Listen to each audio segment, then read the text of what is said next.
La crise des Gilets jaunes qui n'était pas hier le sujet principal du grand débat national. C'est assez rare pour être souligné. Non, il s'agissait surtout de parler de transition écologique, un sujet sur lequel Emmanuel Macron a dit vouloir aller, je cite, plus fort et plus vite.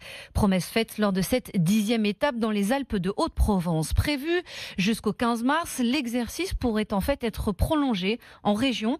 Le temps peut être de mieux gérer l'après-grand débat national. Les attentes sont importantes. Et les premières pistes circulent déjà, Jérémy Trottin.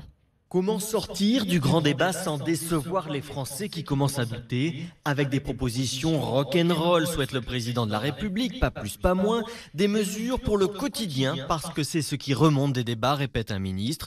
Aménagement du territoire, école, accès à l'emploi, mais aussi lutte contre les inégalités. Des mesures à la fois immédiates, mais aussi qui rythmeront toute la fin du quinquennat, histoire de se donner du temps. La baisse des impôts semble, elle, actée.